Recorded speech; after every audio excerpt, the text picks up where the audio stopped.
지나간 아픔도 마주할 세상도 예수 내 마음 아시네.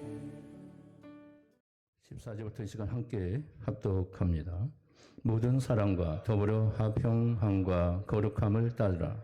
이것이 없이는 아무도 주를 보지 못하리라.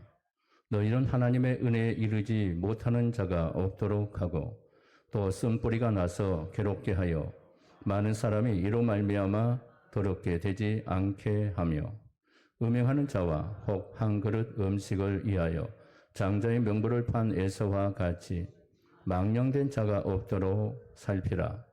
너희가 아는 바와 같이 내가 그 후에 축복을 이어받으려고 눈물을 흘리며 구하되 버림바가 되어 아멘. 할렐루야. 옆 사람과 인사합시다. 축복받읍시다. 네. 하나님이 주신 복을 많이 받으시기 바랍니다. 세상 사람도 복을 많이 원하는 그런 명절이지만 우리 그리스도인들은 하나님이 주신 복을 받아야 돼요. 이게 진정한 복이요. 하나님께서 그 복을 여러분들 가정에 충만하게 임하게 되시기 바랍니다. 자, 오늘 본문 말씀 제목을 한번 크게 쳐볼까요? 시작. 나는 무엇으로 사는가? 철학적인 제목이죠. 실존에 관한 제목인 것 같습니다. 자, 나의 실존은 어떤 실존인가? 나는 왜 존재하는가? 나는 왜 살아야 하는가? 하는 이런 실존적 문제에 대한 기독교적 차원에서의 질문을 던질 수 있어야 합니다. 사람은 눈만 뜨면 어떻게 살아야 할 것인가 고민하며 사는 게 인간입니다.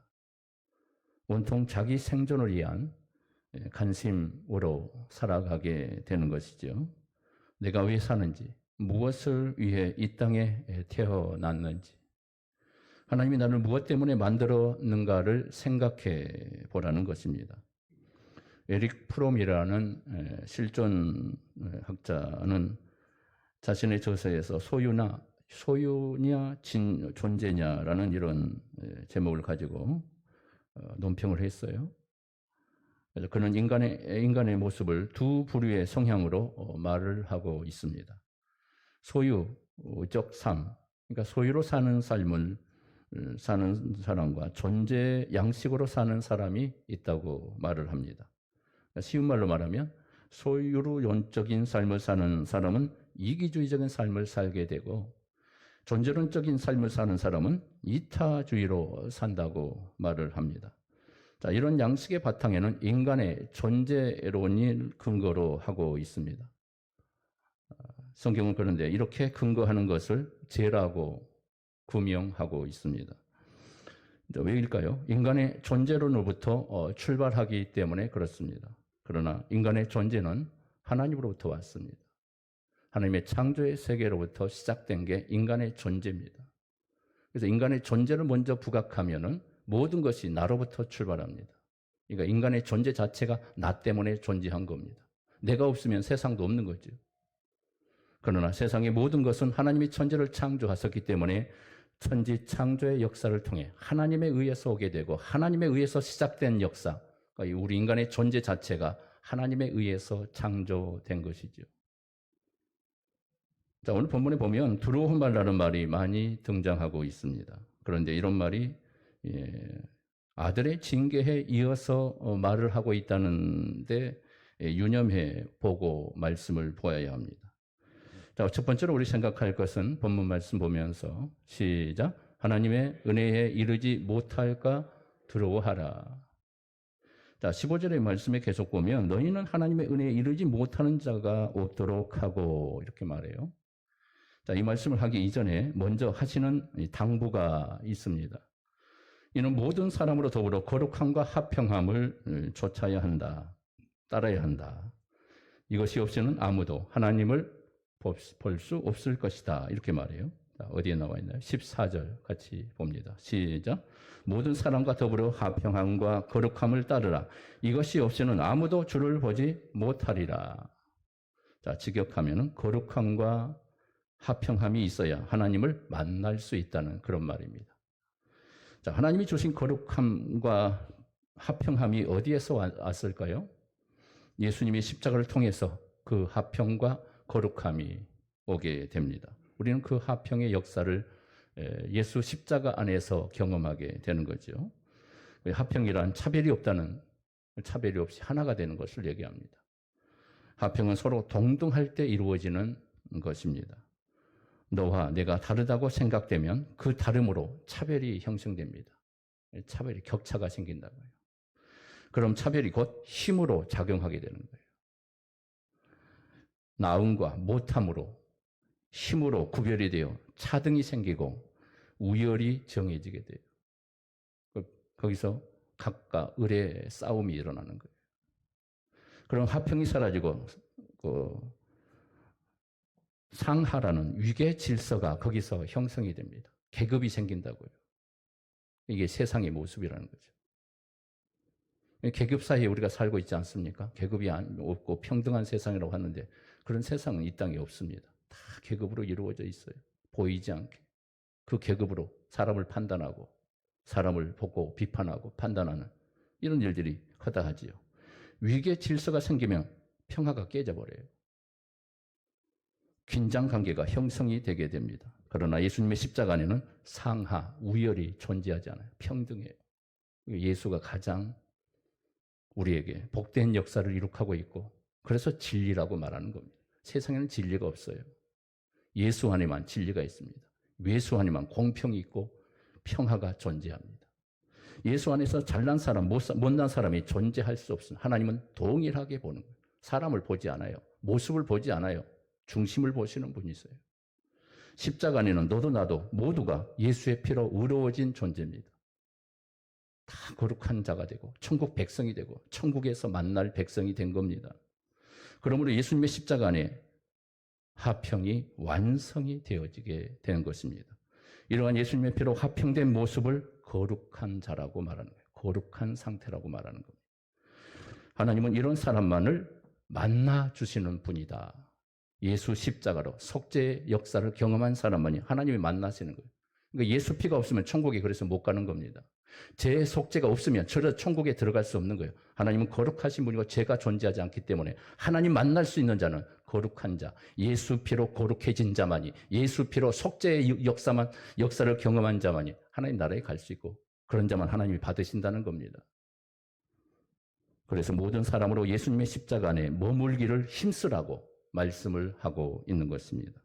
사람을 외모로 취하지 말고 예수 안에서 사랑으로 대하라는 사실입니다.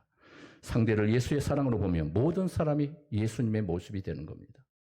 이럴 때 인간의 외모와 상관없이 하나가 되고 화평의 역사가 일어나게 되는 것입니다.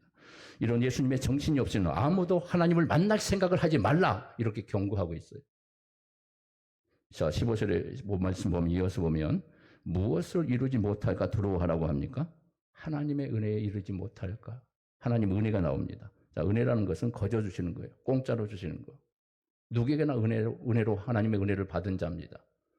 거기에 차등이 없어요. 누구에게나 하나님이 다 공평하게 은혜를 주십니다. 구원의 은혜를 주십니다. 하나님 백성 삼아 주신 거예요. 우리를 보시고 사람을 보시고 판단하시고 우리에게 구원을 줄 건가 말 건가 하나님께서 그렇게 계급을 맡기지 아니하시고 모두에게 예수 믿기만 하면 구원을 주시는 차등이 존재하지 않습니다. 우열이 존재하지 않아요. 하나님 공평하신 분이세요. 은혜는 그래서 차별이 없는 거예요. 상하가 없어요. 구별이 없습니다. 모두가 공짜로 받는 것이기 때문에 내 믿음이 좋다, 네 믿음이 좋다, 우열을 가리지 못합니다. 자랑이 존재하잖아요. 자랑으로 변하는 순간 그게 행위가 돼버려요. 나는 믿음이 좋다라고 하는 순간 그것은 믿음이 아닌 겁니다. 나는 너보다 믿음이 좋다. 이 순간부터 그 믿음은 가짜 믿음이 되는 거예요. 행위적 믿음이 되는 거예요. 하나님이 주신 은혜가 아닙니다. 은혜가 상실돼 버립니다. 내 의가 존재하게 돼요. 거기서 차등이 생겨버려요. 하평이 아닙니다. 거룩함이 손실돼 버려요. 주님의 십자가가 사라져 버립니다. 내 의만 존재하게 돼요. 그래서 비판하고 판단하고 구별의 역사가 일어나고 상하가 존재하고 세상의 모습으로 살아가는 겁니다. 은혜의 반대는 내 노력이에요. 노력은 다른 말로 말하면 행함으로 존재하는 거예요. 행함이 나타나는 거예요. 행함은 나의 우열을 가리는 기준이 되기 때문에 의가 존재하고 나의 잘남이 존재하고 내 자랑이 거기에 존재하는 거예요. 주님의 구원의 은혜가 존재하지 않아요. 하나님의 은혜가 없습니다. 그래서 구원이 안 되는 거예요. 그건 구원이라고 말할 수 없는 겁니다. 그래서 신앙생활이란 하나님의 은혜를 담고 사는 거예요. 하나님 은혜로 사는 거예요. 여러분 하나님 은혜로 살아가시기 바랍니다. 은혜의 삶을 살아가는 거예요. 은혜의 삶을 산다는 것은 은혜를 베풀며 살고 은혜를 행하며 살고 그 은혜를 누린 만큼 사는 거고 그 은혜 속에 살고 모든 사람을 대할 때도 그 은혜로 모든 사람을 감싸는 겁니다. 그게 은혜 속에 사는 사람의 모습인 거예요. 은혜가 없는 사람은 은혜로운 삶을 살지 못합니다. 예수가 없어요. 자신만 살아일 뿐이에요. 내 기준은 모든 것을 판단해버려요. 비판하고 판단하고 불평하고 원망합니다. 주님의 은혜가 존재하지 않기 때문에 그래요. 사나 죽으나 모든 것이 하나님의 은혜임을 깨닫고 범사에 감사하시기를 주님의 이름으로 축복합니다. 그래서 이 세상엔 두 부류가 존재합니다. 법 아래에 있는 사람과 은혜 아래에 있는 사람이 있습니다. 아담 안에 있는 사람과 예수 안에 있는 사람이 갈라지게 돼요. 나는 누구의 안에 존재하고 있는가? 아직도 아담 안에 존재하는 믿음인가? 예수 안에 믿음으로 살고 있는가? 갈라지게 되는 겁니다. 아담 안은 법이 지배하는 존재입니다. 예수 안에는 은혜가 지배하는 세계예요. 은혜가 지배하는 세계 속에 예수 안에 거하는 여러분 되시길 바랍니다. 아담 안에 자기 힘으로 사는 것이고 예수 안은 예수 힘으로 사는 것이 예수 안에 사는 거예요. 예수 안에서는 내 노력으로 살기에 눈물과 고통과 슬픔, 아픔이 있지만 예수 안에 모든 것이 은혜이기 때문에 거기에서는 쉼과 안식이 평안이 존재하는 거예요. 예수 안에 평안이 있는 거예요. 우리 주님이 내 안에 거하면 평안이 존재해요. 내 마음에 안식이 존재하고 기쁨이 존재한다고요. 여러분 기쁨을 상실하지 않기를 바랍니다. 주님의 기쁨이 그거예요. 내 기쁨이 아니라 주님의 기쁨, 하나님의 기쁨인 거예요. 내 마음에 가득 찬 거예요. 예수 안에 거하기 때문에. 그래서 하나님의 은혜 안에 있지 않을까 두려워하라 이렇게 말해요. 두려워하라. 내가 정말 하나님의 은혜 속에 살고 있는가? 은혜 속에 사는 삶을 살고 있는가? 두려워하라는 거예요. 은혜 속에 살지 않으면 하나님이 받지 않는데요. 왜? 은혜 속에 거하지 않으면 하나님 앞에 거룩한 자가 되지 않기 때문에. 천국에 못 가는 거예요. 그런 믿음으로 살면요. 하나님이 안 받기 때문에 천국에서 안 받으시는 거예요. 자기 믿음으로 살면 하나님이 거부하십니다. 그래서 하나님의 은혜 아래 있지 않을까 두려워하고 마음을 빼앗기지 말라는 겁니다. 하나님의 은혜로 굳게 하라는 말입니다. 예수님을 통해서 주신 은혜가 지배하는 삶이 되시기를 바랍니다. 두 번째 볼까요? 시작. 쓴뿌리가 나서 더러움을 입을까 두려워하라. 자, 15절의 계속을 보게 되면 말씀이 나와요. 또 쓴뿌리가 나서 괴롭게 하여 많은 사람이 이로 말미암아 어떻게 됐어요? 더럽게 되지 않게 하며. 더럽게 됐다는 거예요. 여기서 쓴뿌리는 은혜를 벗어난 율법의 신앙을 말하고 있어요. 자, 율법 신앙은 하나님 앞에 더러운 것입니다. 하나님 인정하지 않아요. 율법 신앙을 하나님 안 받습니다. 그래서 천국 못 가는 거예요. 그 믿음은 천국 못 가요. 율법의 믿음이기 때문에, 바리새적인 믿음, 유대교적인 믿음이기 때문에 구원받지 못합니다. 성경이 인정하지 않는 믿음이기 때문에. 율법 신앙은 그래서 죄인의 행함으로 근거로 하기 때문에 그렇습니다. 바리새인들의 잘못은 자기들이 말씀대로 산 것을 의지했기 때문입니다. 그래서 그들은 망한 거예요. 그들은 천국 못 간 겁니다. 예수님이 그들을 책망한 거고 그들을 저주한 겁니다. 성경은 의인이 없느니 하나도 없다고 말씀하지요. 이 사실을 우리는 그대로 받아들여야 돼요. 그래서 나는 죄인입니다. 따라서 합니다. 나는 죄인입니다. 여러분 교회 왜 나옵니까? 내가 거룩해지기 위해서 나오는 것이 아닙니다. 내가 죄인인 것을 확인하기 위해서 교회에 나오는 거예요. 나는 죄인이구나. 그렇다고 해서 날마다 좌절하고 절망 속에 살라는 말이 아니에요. 내가 죄인이라는 걸 인식하고 하나님 앞에 나라는 존재가 어떤 존재인가를 인식하며 하나님을 온전히 높이며 하나님을 경배하는 삶을 사는 거예요. 이게 신앙생활인 거예요. 이 사실을 우리는 그대로 믿어야 되고, 그래서 너희들 내 앞에서 너희들의 행함을 들고 오지 말라고 경고하고 있는 겁니다. 네 믿음으로, 네 행함으로 내 앞에 오지 말라. 나는 그들을 안 받는다라고 말하는 겁니다. 구약의 제사드렸던 모든 이스라엘 백성들 그들의 잘못된 제사 때문에 하나님이 받지 않는 거예요. 예수 피를 들고 나올 때 하나님이 우리의 예배를 받으시는 것입니다. 예수 피 없으면 하나님 만날 생각을 하지 말라는 거예요. 나를 천국 가게 하고 하나님 만날 수 있게 한 것은 예수 피밖에 없음을 믿으시길 바랍니다. 주님 십자가만 의지하는 여러분 되시길 바랍니다. 자, 그러면 세 번째 같이 봅니다. 시작. 장조건을 팔아먹는 망정된 일을 할까 두려워하라. 자, 오늘 본문의 핵심이에요. 자, 오늘 본문에 에서 이야기가 등장합니다. 에서가 왜 망령된 자가 되었는가라는 이 질문에 대한 해답을 주고 있는 말씀이에요. 성경은 짐승의 나라와 같습니다. 세상은 짐승의 나라와 같아요. 짐승의 나라는 힘을 법칙으로 사는 세상이라고 그래요. 세상에서 살아남으려면 힘이 있어야 한다고 하지요. 그 사람들은 세상에서 힘이 없으면 불안해집니다. 두려워집니다. 양육강식의 법으로 다스려져 가는 세상에선 힘이 곧 자기의 생명을 지켜주기 때문에 그렇습니다. 그래서 돈을 모으는 거예요. 돈이 있어야 산다고 하는 거예요. 돈이 없으면 버림받는다고 생각하는 겁니다. 또 세상에 그런 부분이 너무 많아요. 돈이 있어야 대접받고 돈이 있어야 존경받고. 그래서 세상에 속한 사람들은 예외 없이 세상에서 통용되는 힘을 가지려고 힘을 쓰고 있는 거예요. 지식의 힘, 돈의 힘, 명예의 힘, 권력의 힘을 다 손에 쥐려고 하는 거예요. 세상의 힘은 곧 돈의 힘이에요. 돈의 힘. 경제의 힘이라고요. 재물이고 권력이고 명예가 바로 힘이 되어지고 힘으로 존재하는 것이 바로 세상의 힘입니다. 에서는 바로 세상의 힘을 얻기 위해서 살아간 자들의 대표적인 표상으로 존재하고 있습니다. 그 대표가 에서예요. 에서. 세상의 힘으로 삼고 살았던 사람의 대표가 에서라고요. 돈의 힘으로 삼고 살았던 사람이 표준이 바로 에서의 모습이라는 거예요. 에서의 모습을 해서 담지 말라고 하는 거예요. 에서의 길을 가지 말라. 에서가 선택한 것을 선택하지 말라. 이것이 바로 하나님 앞에 큰 벌이 될 것이다. 저주가 될 것이다. 라고 말씀하는 겁니다. 경고하고 있어요. 그래서 에서는 장자의 명분을 버리고 팥죽을 얻는 삶을 살았던 사람이 에서입니다.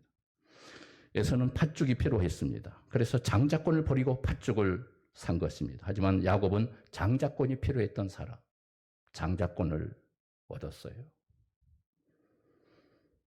그런데 본문은 에서의 이러한 행동을 망령된 것이라고 말씀하고 있어요. 음행한 자라고 말씀하고 있습니다. 자, 어디 나옵니까? 16절 같이 봅니다. 시작. 음행하는 자와 혹 한 그릇 음식을 위하여 장자의 명분을 판 에서와 같이 망령된 자가 없도록 살피라. 자, 살피래요. 내 모습을 살피려, 내 마음을 살피래요. 내 믿음의 근거를 살피래요. 나는 어떻게 살고 있는가 살피랍니다.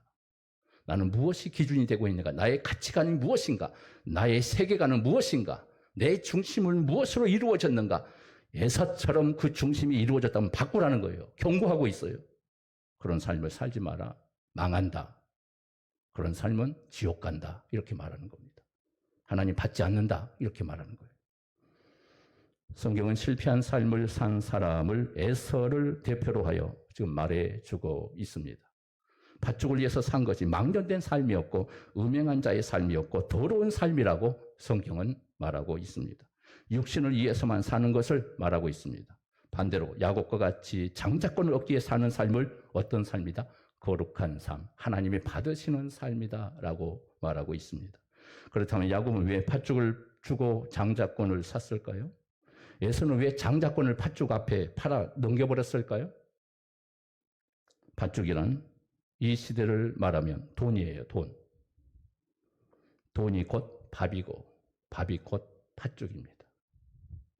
야곱은 돈을 버리고 장자의 몸을 얻고자 하는 것은 장자의 명분 속에 비밀을 알았기 때문이에요. 장자의 명분의 비밀을 알았어요.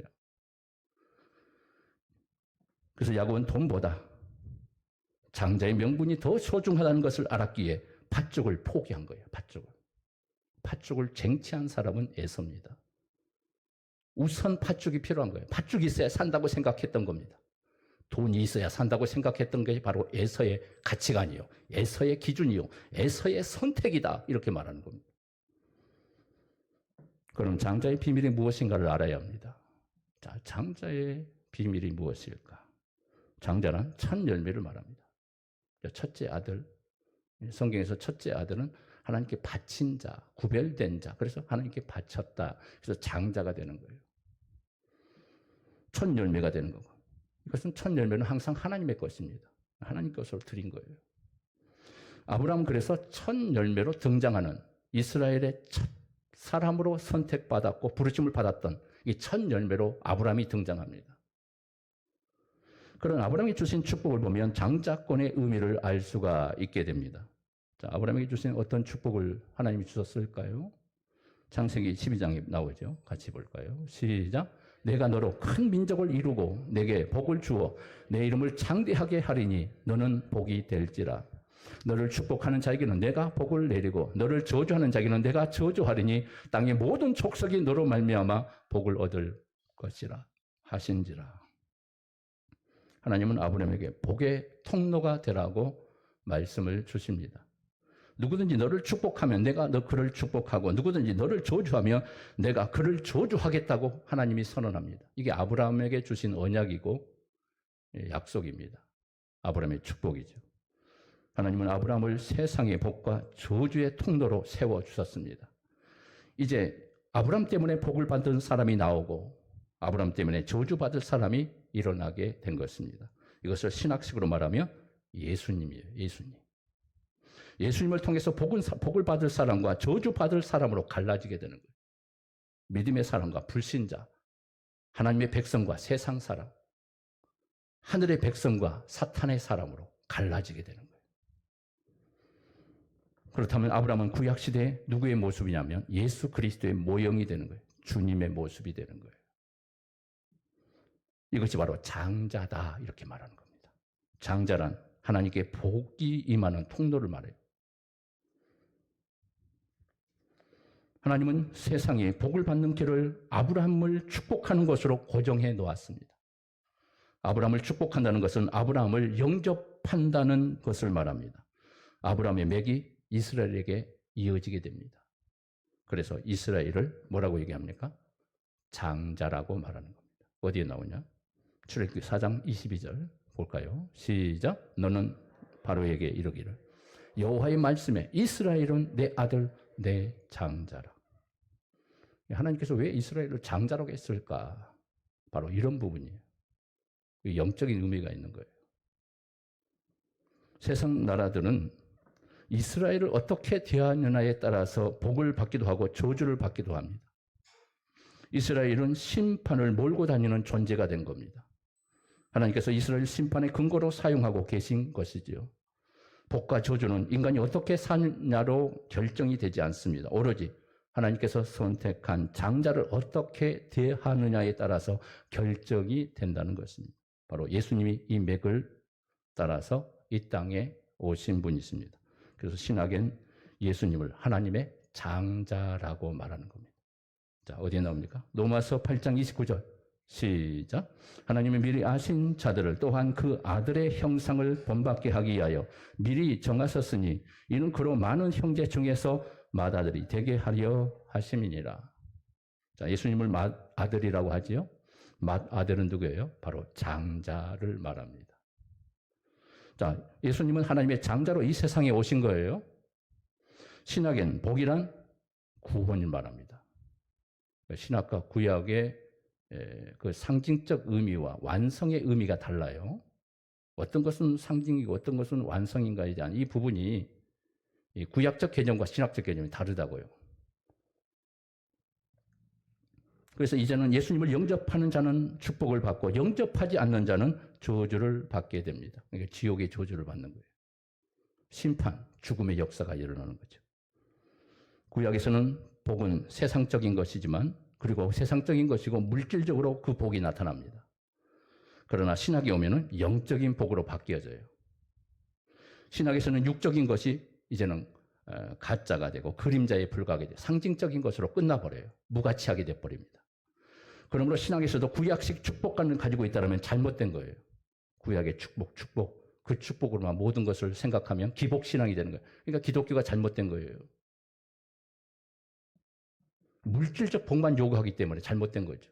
하나님이 영광을 위해서 모든 것을 주신다고 했는 것은 이게 성경에서 말하는 복, 축복관이에요. 구약의 복, 세상이 얘기하는 그런 복이 아니에요.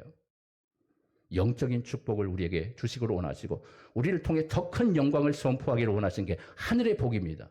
하나님의 복을 받으시길 원합니다.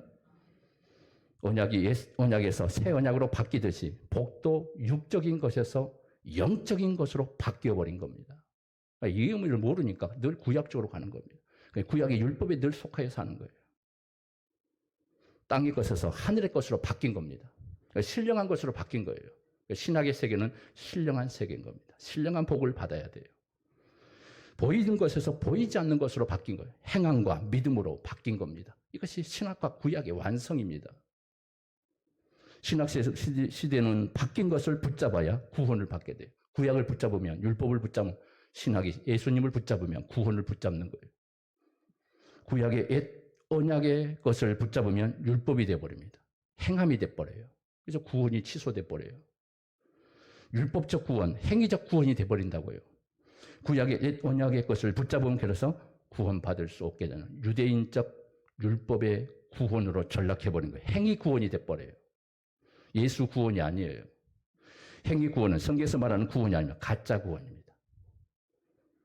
새 언약의 신학 시대는 새 언약이신 예수님 안에 들어와야 돼요. 복음 안에 들어와야 한다고요.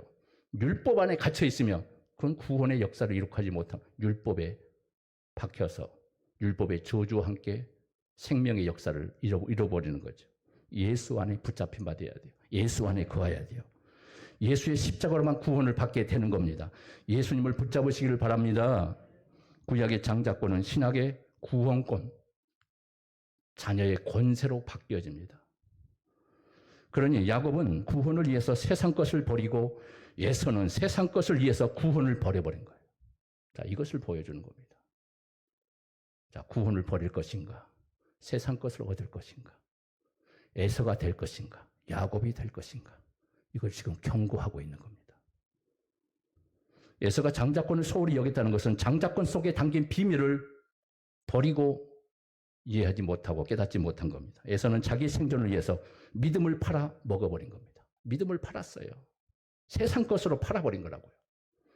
지금식으로 말하면 내가 살아야 할 예수도,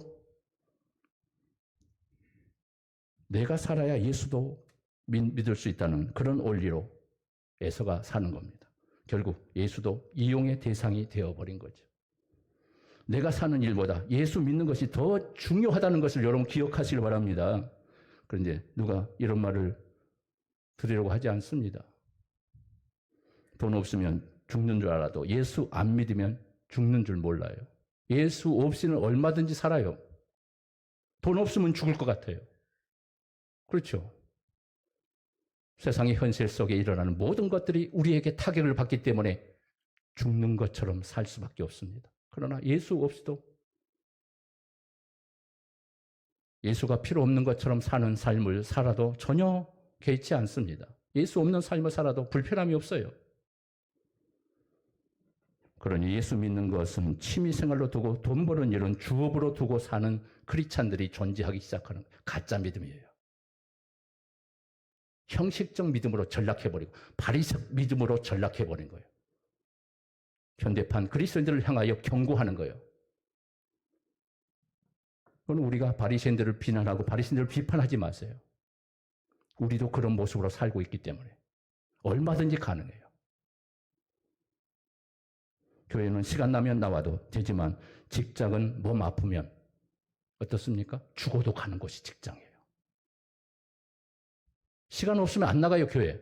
시간 없으면 하나님 안 믿습니다. 직장이 먼저입니다. 직장은 아파도 죽어도 가요. 결근하면 안 되니까. 왜? 돈이니까.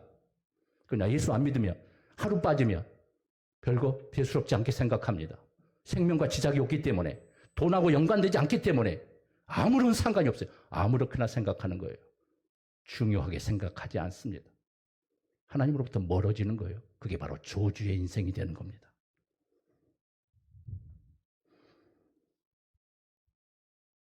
자신을 살게 하는 것은 돈이지 예수가 아닙니다. 그럼 내가 사는 것은 예수가 돼야죠. 할렐루야. 그래서 하는 말이 돈 없으면 예수도 못 믿는다는 말이 나오는 겁니다.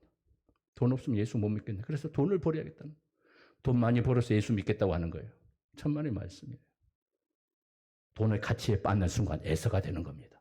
돈이 함정에 빠져버려요. 믿음 다 팔아먹어버립니다. 예수 없게 됩니다.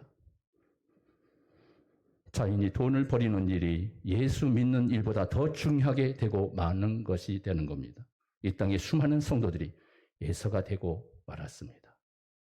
애서로 살고 있어요. 애서처럼 돈을 위해서 믿음도 팽개치는 삶을 살고 있는 모습이 현대 그리스도인들의 모습에서 얼마든지 보여집니다. 그래서 교회를 떠나는 거예요.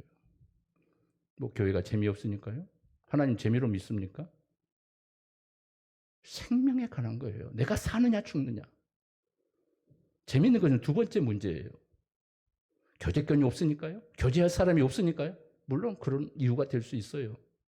나와 하나님과의 관계 속에서 파괴되는 순간 모든 구원이 차단되는 거예요. 천국에서 차단되는 존재가 되는 거예요. 예수 같은 사람들은 예수 믿는 일을 세상에서 먹고 사는 일보다 못하다고 생각하는 겁니다. 먹고 사는 문제가 더 중요하게 생각하기 때문에 예수님을 쉽게 버려도 되는 겁니다. 예수 같은 사상으로 사는 성도는 예수 믿는 일은 항상 뒷전에 밀려나 있어요. 예수가 먼저 아닙니다. 신앙이 먼저가 아니에요. 예배가 먼저가 아닙니다. 내가 먹고 사는 게 먼저예요. 직장이 먼저예요. 일이 먼저예요. 돈이 먼저입니다. 돈을 따라 달려갑니다. 예수의 인생이에요.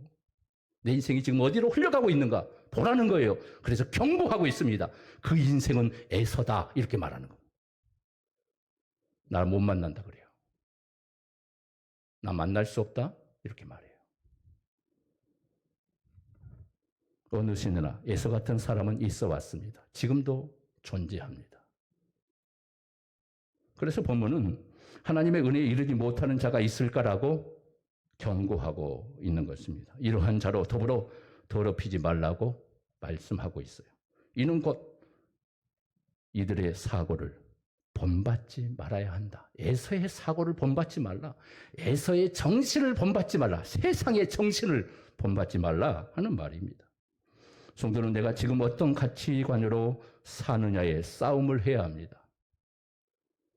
무엇을 보화로 여기고 사는지 늘 점검하셔야 돼요. 나의 보화가 무엇인가? 세상인가? 세상의 돈인가? 금은부화인가?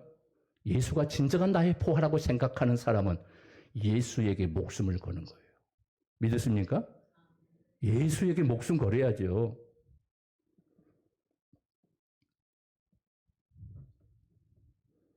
세상에서 먹고 사는 일이냐? 천국을 위해서 사는 것이냐? 야곱처럼 장자의 명분을 위해서 팥죽을 버리는 삶을 살 것인가?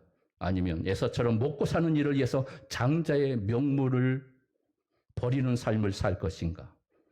떡이 필요한 세상에서 떡을 포기한다는 것은 믿음이 없으면 못하는 겁니다. 믿음으로 사는 것은 세상과 싸우는 거예요. 성도는 죽을 때까지 이러한 세상과 하늘의 가치관의 갈등 속에 살아갑니다. 세상을 쫓아가면 하나님의 은혜에서 멀어지게 되고 하나님을 쫓아가면 세상에서 멀어집니다. 은혜를 얻고자 하면 세상 것을 손해보게 되고 세상 것을 얻고자 하면 은혜를 잊어버리는 거예요. 그래서 에서가 되는 겁니다. 성도가 에서와 같은 사고로 살아가는가를 막기 위해서 하나님께서 뭘 주십니까? 거기서 징계를 하시는 거예요. 하나님이 징계를, 채찍질을 하시는 거예요. 그래서 오늘 말씀 전에 징계라는 말씀이 나오는 겁니다. 왜 징계가 있느냐? 왜 하나님께서 매를 드시느냐? 그 매를 들지 않으면 절대 말을 안 들으니까. 지 마음대로 살기 때문에. 에서처럼 살기 때문에 하나님 매를 드신다는 거예요. 징계하신다는 겁니다. 고치는 거예요. 돌아오게 하는 거예요. 하나님 붙잡고 살게 만드는 겁니다. 너 그렇게 살면 망해. 너 그렇게 살면 에서처럼 지옥 백성 될 거야. 마귀 백성 될 거야. 하나님이 채찍질을 하면서 우리에게 경고하신다고요. 세상으로 가는 길에서 돌이키게 하기 위해서 하나님께서 징계를 허락하시는 겁니다. 하나님의 포기하지 않는 간섭이 고통이고 무서움임을 알아야 합니다. 하나님 무서운 줄 모르죠. 안 보이니까. 성도가 은혜 받는 일을 게을리하고 세상을 쫓아가면 반드시 아픔이 찾아옵니다. 징계한다는 것은 포기할 수 없기 때문에, 하나님이 사랑하기 때문에 징계하시는 겁니다. 그래서 천국 백성 만들어내시는 거예요, 하나님이. 내 믿음으로 천국 가는 게 아닙니다. 하나님이 내게 믿음을 지켜주심으로, 그 믿음을 보존시켜 주심으로 내가 그 믿음으로 가는 겁니다. 그래서 징계가 없다면 그는 사생자요 참 아들, 천국 백성이 아니다라고 말하는 겁니다. 인간의 목숨은 먹는 것으로 지켜집니다. 그러니 불신자는 먹는 것을 목숨처럼 중요하게 생각하는 거예요. 그 세상이 얼마나 생존 경쟁 속에 삽니까? 이 먹는 것 때문에 그래요. 돈 때문에 그런다고요. 돈에 의해서 목숨을 걸어요. 성경은 너 하나님과 생명줄이 연결되어 있느냐를 묻고 있는 거예요. 너는 어디에 연결되어 있느냐? 하나님께 연결되어 있느냐? 세상에 연결되어 있느냐? 돈에 연결되어 있느냐? 하나님께 연결되어 있느냐? 이걸 묻고 있다고요.